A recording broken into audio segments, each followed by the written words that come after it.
آج مغرب زوال کا شکار ہے. ایک وقت میں جو یو ایس کا آپ کو پوری دنیا میں کنٹرول نظر آتا تھا وہ اب ویسا نہیں رہا ہے. جی ہاں، فرانس اور برطانیہ کو آئی ایم ایف کے پاس بیل آؤٹ پیکج کے لیے جانا پڑ سکتا ہے. وہاں پہ پروڈکشن بند ہو رہی ہے، انڈسٹری جو ہے وہ سست ہو رہی ہے. برطانیہ 5ویں نمبر پر آتا ہے کن ممالک میں جو سب سے زیادہ قرض لے رہے ہیں. ویلکم ٹو اپنا وطن TV. I am Sadia Afzal. آج اس ویڈیو میں ہم آپ کو بتانے جا رہے ہیں کہ ویسٹ یعنی کہ مغرب کیسے زوال کا شکار ہے.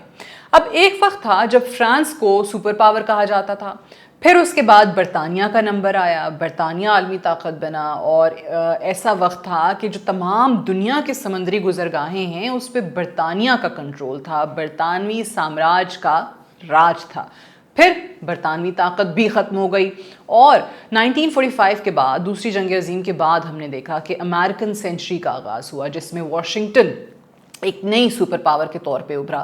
اور پھر جو تمام مغربی ممالک ہیں وہ واشنگٹن کی پالیسی میں شامل ہو گئے، واشنگٹن کی ہاں میں ہاں ملانا انہوں نے شروع کر دی اور اس کے آگے ایک طریقے سے سرنڈر کر گئے. انہوں نے یہی عافیت جانی، یہی اسی میں عافیت سمجھی کہ ہم واشنگٹن کا ساتھ دیں. اب امریکہ کی ہم ظاہر اکثر بات کرتے ہیں اور آپ کو بتاتے ہیں کہ کیسے ان کی اکانومی بھی ویک ہو رہی ہے. امریکہ بھی اب اس طریقے سے سپر پاور کا جو اپنا درجہ ہے وہ کھوتا چلا جا رہا ہے. وہ اس طریقے سے کہ ایک وقت میں جو یو ایس کا آپ کو پوری دنیا کے ممالک کے اوپر کنٹرول نظر آتا تھا وہ اب ویسا نہیں رہا ہے. اور اس کے ساتھ یہ جو فرانس اور برطانیہ ہیں، آج کی ویڈیو میں ہم آپ کو ان دونوں ممالک کے حوالے سے خاص طور سے بتائیں گے. کیونکہ ان دونوں ممالک کا بہت ذکر ہو رہا ہے کہ ان کی معیشت اس قدر بحران کا شکار ہو چکی ہے کہ ان کو آئی ایم ایف کے پاس جانا پڑ جائے. جی ہاں، فرانس اور برطانیہ کو آئی ایم ایف کے پاس بیل آؤٹ پیکج کے لیے جانا پڑ سکتا ہے. سب سے پہلے برطانیہ کا ذکر کرتے ہیں. اچھا جی، برطانوی اخبار ہے دی ٹیلی گراف، اس نے یو کے کی جو معاشی صورتحال ہے نا اس کو کور کیا. اس پہ ایک بڑی زبردست سٹوری کی اور اس کا ٹائٹل جو تھا Britain heading towards I M F bailout, economist warn of 1970 style debt crisis unless chancellor changes course. اب یہ چانسلر کون ہے جن کا ذکر کیا جا رہا ہے؟ ریچل ریوز کا ذکر کیا جا رہا ہے کہ اگر ان کی طرف سے ٹیکسز میں اضافہ بھی جاری رہا اور ساتھ ہی ساتھ حکومتی خرچے بھی بہت زیادہ بڑھتے چلے گئے تو پھر ہمیں جو 70s کی دہائی میں ہوا تھا یو کے ساتھ وہ ہو سکتا ہے، یعنی کہ ہمیں دوبارہ سے آئی ایم ایف کے پاس جانا پڑ سکتا ہے. اور اگر ایسا ہوتا ہے تو پھر آپ سمجھ لیں کہ یہ برطانیہ کے لیے بہت ہی بری خبر ہے، کیونکہ آپ اگر آئی ایم ایف کے پاس جاتے ہیں تو پھر آپ کی پالیسیز بھی ان کے مطابق بن رہی ہوں گی اور آپ کی تمام چیزیں جو ہیں وہ ان کے کنٹرول میں ہوں گی. اب جو اکثر برطانوی اکانومسٹ ہیں وہ خاص طور سے وارن کرتے ہیں آپ کو کہ اگر ہم آئی ایم ایف کے پاس چلے گئے تو جو 2010 کے اندر گریس کی سچویشن ہوئی تھی، کیونکہ گریس نے بھی آئی ایم ایف سے لون لیا تھا اور اس کے بعد اس کی جو معاشی پرابلمز ہیں وہ بہت زیادہ بڑھنا شروع ہو گئے تھے. اور آج یو کے اندر اکانومسٹ اس بات کو مانتے ہیں کہ ہماری صورتحال اس وقت گریس سے بھی زیادہ بری ہو چکی ہے. اب آج کی حقیقت یہ ہے کہ اگر آپ ترقی یافتہ دنیا میں دیکھیں تو 96.3% کے ساتھ debt to G D P کے تناسب سے برطانیہ 5ویں نمبر پر آتا ہے کن ممالک میں جو سب سے زیادہ قرض لے رہے ہیں، جس کی وجہ سے اس سال یو کے کو جو سود کی ادائیگی کرنی پڑی ہے وہ 111.2 بلین پاؤنڈز کی کرنی پڑی ہے.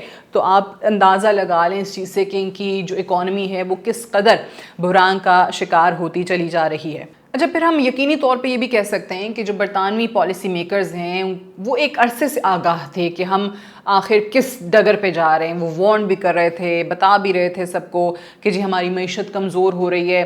اور یہ جو برطانیہ کا ای یو سے انخلا تھا وہ بھی اسی چیز کو سامنے رکھتے ہوئے کیا گیا تھا کہ جی ہم مستقبل قریب میں یہ تمام چیلنجز یا یہ جو تمام بوجھ ہیں ہم یہ نہیں اٹھا سکتے یورپی ممالک کا، تو لہٰذا ہم الگ ہونے میں ہی عافیت سمجھتے ہیں. اور آج برطانیہ میں کیا ہو رہا ہے؟ بہت ہی تلخ ریالٹی ہے کہ وہاں پہ پروڈکشن بند ہو رہی ہے، انڈسٹری جو ہے وہ سست ہو رہی ہے، وہ بند ہونا شروع ہو گئی ہے. پھر تنخواہوں میں اضافہ جو ہے وہ تو بالکل ہی ناممکن بات ہو چکی ہے. اور آج برطانیہ میں جو مجموعی اجرت ہے وہ 2007 سے بھی زیادہ نیچے آ چکی ہے. اور اس وقت